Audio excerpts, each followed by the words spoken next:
মুহাম্মদুর রাসূলুল্লাহ সাল্লাল্লাহু আলাইহি ওয়াসাল্লামের পর, খোলাফায়ে রাশিদিনের পর, সাহাবায়ে কেরামের পর কোন ব্যক্তি যদি তার মন গড়া মস্তিষ্ক প্রসূত কিয়াসের মাধ্যমে কোন বেদাত আবিষ্কার করে, কোন ইবাদত উদ্ভাবন করে, যদি কোন ঈদ আবিষ্কার করে, তাহলে আবু হানিফা রাহিমাহুল্লাহর ভাষায় আমরা তাকে বলবো আল বাউলু ফিল মসজিদি আহসানু মিন বাদি কিয়াসিহিম।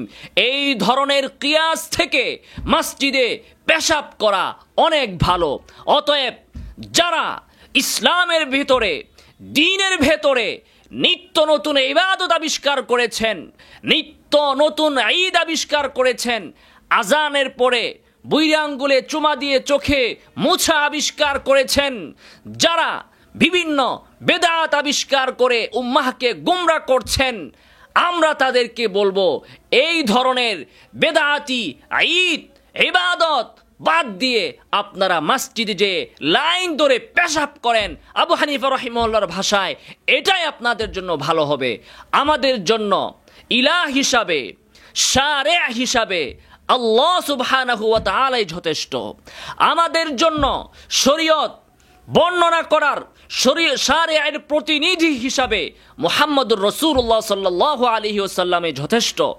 আমাদের জন্য মুহাম্মদুর রাসূলুল্লাহ সাল্লাল্লাহু আলাইহি ওয়াসাল্লামের সিরাত, তার কওল, তার ফেল, তার আমল, তার আখলাক বর্ণনা করার জন্য জামাআতে সাহাবাই যথেষ্ট।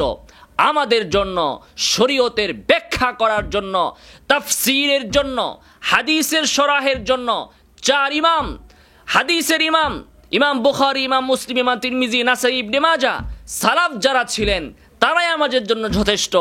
অতএব আজকে যারা বিভিন্ন মানুষের কথায় বিভিন্ন ইবাদত করছেন, আমল করছেন, তাদেরকে আমি কোরআনের ভাষায় প্রশ্ন রাখতে চাই, আমলাহুম শুরাকা শারাউ লাহুম মিনাদ দ্বীন মা লাম ইয়াযান বিহিল্লাহ। এই যে আপনারা ঈদে মিলাদুন নবী করছেন, এই যে আপনারা বিভিন্ন মিলাদ করছেন, কিয়াম করছেন, এই শরীয়ত আপনারা কোথায় পেলেন? এটা কি মুহাম্মদুর রাসূলুল্লাহ সাল্লাল্লাহু আলাইহি ওয়াসাল্লামের শরীয়ত? মুহাম্মদুর রাসূলুল্লাহ সাল্লাল্লাহু আলাইহি ওয়াসাল্লামের শরীয়তে কি ঈদে মিলাদুন নবী নামে কোনো ঈদ ছিল? জন্মদিন, বাৎসরিক জন্ম দিবস পালনের কোনো ইতিহাস ছিল? মুহাম্মদুর রাসূলুল্লাহ সাল্লাল্লাহু আলাইহি ওয়াসাল্লামের শরীয়তে প্রচলিত এই মিলাদ কি ছিল? এই কিয়াম কি ছিল? আজানের আগে বানোয়াট কিছু দুরূদ শরীফ এবং গজল গাওয়া, আজানের পরে বৃদ্ধাঙ্গুলে চুমা দিয়ে চোখে মুছা, এই ধরনের বিদআত মুহাম্মদুর রাসূলুল্লাহ সাল্লাল্লাহু আলাইহি ওয়াসাল্লামকে আলিমুল গায়ব মনে করা, হাজির মনে করা, নাজির মনে করা, এই শরীয়ত কি আল্লাহ সুবহানাহু ওয়া তাআলা দিয়েছেন আমাদেরকে? যদি না দিয়ে থাকেন, যদি কোরআনে এগুলো না থাকে, যদি হাদিসে এগুলো না থাকে, তাহলে এগুলোর শারিয়াকে আপনারা কাদেরকে আল্লাহর সাথে শরীক সাব্যস্ত করলেন? কাদেরকে আপনারা আল্লাহর সাথে ইলাহের মতো ইলাহ বানালেন? যাদের কথায় আপনারা ইবাদত করছেন, যাদের কথায় আপনারা শরীয়তের অনুসরণ করছেন, আমরা স্পষ্ট ভাষায় বলতে চাই, সরসিনার পীর আমাদের জন্য শারে নন, জৌনপুরের কোন পীর আমাদের জন্য শারে নন, ফুলতলি আরো যত সিলসিলা আছে, কোন সিলসিলার কোন পীর, কোন বুজুর্গ আমাদের শরীয়তের প্রণেতা নন। তারা যা করেছেন কোনোটাই শরীয়তের কোনো মাপকাঠি নয়। তারা যা বলবেন, যা করবেন, অবশ্যই সেটাকে শরীয়তের মানদণ্ডে আমরা মেপে নিব। মেপে যদি আমরা বরাবর পাই তাহলেই আমরা সেটা গ্রহণ করব।